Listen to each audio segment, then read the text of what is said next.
Bonjour à tous, j'espère que vous allez bien.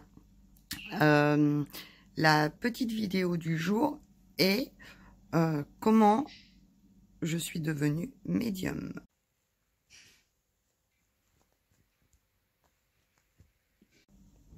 Alors il faut savoir que la médiumnité n'est pas quelque chose qui s'apprend, puisque je suis née avec. Donc pour tous les nouveaux qui ne connaissent pas mon histoire, ma grand-mère paternelle avait ce don-là. Elle est décédée à ma naissance, hein, donc 2 jours après ma naissance. Et mon père, donc son fils, en 2002, est décédé à la même date. Et mon fils est né à la même date. Voilà. Donc c'est un don que je n'ai pas appris. Voilà, hein, je suis née avec, j'ai toujours vécu avec. Et c'est au décès de mon père en 2002 que ça s'est accentué. Je ne voulais pas du tout faire ce métier-là. Mais voilà, de l'autre côté, ils m'ont demandé de faire des petites choses. Ça a pris une ampleur phénoménale et j'en suis arrivée là puisque j'étais préparatrice en pharmacie au départ. Voilà, donc en fait, il faut savoir que, voilà, hein, ça ne s'apprend pas. Il faut savoir aussi que ça peut se développer aussi du jour au lendemain. Hein, c'est pas forcément de naissance. Il y a des gens qui, après un coma ou autre, ça peut ressortir. Il y a des gens qui me demandaient aussi pourquoi je ne pouvais pas communiquer avec mon père. Pour la simple et bonne raison que pourquoi je serais privilégiée par rapport à vous.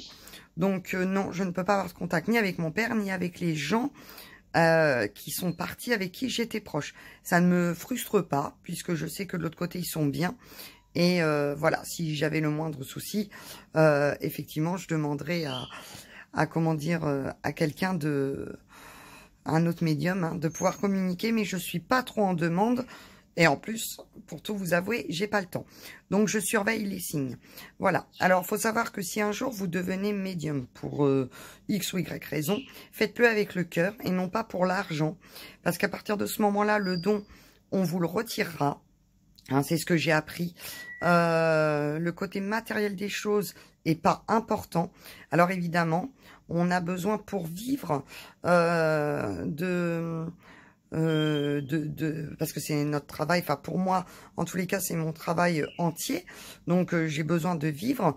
Cela dit, ne pas abuser et savoir que l'argent, de toute façon, on l'emportera pas. Donc, pour ceux qui me connaissent, ils savent que je suis pas matérialiste et que quoi qu'il en soit, voilà, je n'en abuse pas.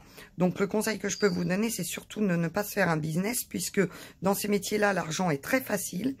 Et le deuxième conseil que je donne aussi, ça c'est pour vous, ceux qui ne sont pas médiums et qui allez consulter.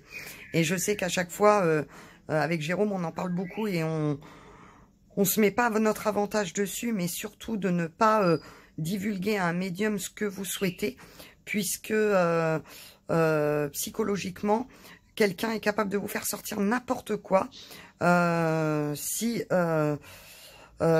vous leur posez des questions. Donc, quand vous arrivez chez un médium, ne dites rien. Hein, c'est le médium qui doit parler. Vous êtes faible, donc psychologiquement, on est capable de vous faire sortir n'importe quoi.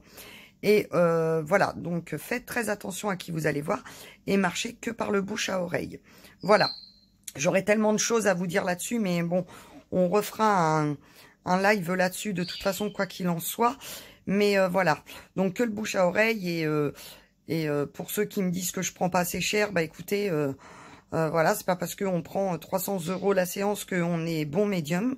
Hein, donc, et d'ailleurs, l'annonce que j'ai à faire aujourd'hui, c'est que à partir d'aujourd'hui, 14 février 2020, pour tous ceux qui ont perdu un ou des enfants, je dis bien pour ceux qui ont perdu des enfants, la consultation sera en don libre. Alors, il y en a qui vont me dire, oui, c'est pas juste, pourquoi que ceux qui ont perdu un enfant? Alors, j'aurais tendance à vous dire que c'est pas juste pour eux non plus.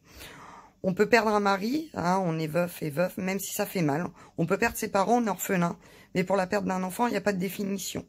Donc, moi-même, avec de l'autre côté, j'ai décidé que ceux qui ont perdu un enfant, il faut que ce soit accessible à tout cela. Alors attention, hein, j'espère qu'il n'y aura pas de commentaires injustes sur le fait que on souffre aussi de perdre sa moitié ou ses parents. Et je le conçois, j'ai perdu mon père. Mais voilà, c'est ma décision et j'espère que vous la respecterez. Je vous souhaite un très beau vendredi, une très bonne Saint-Valentin et un très beau week-end. Et je vous embrasse tous. Et je vous aime aussi.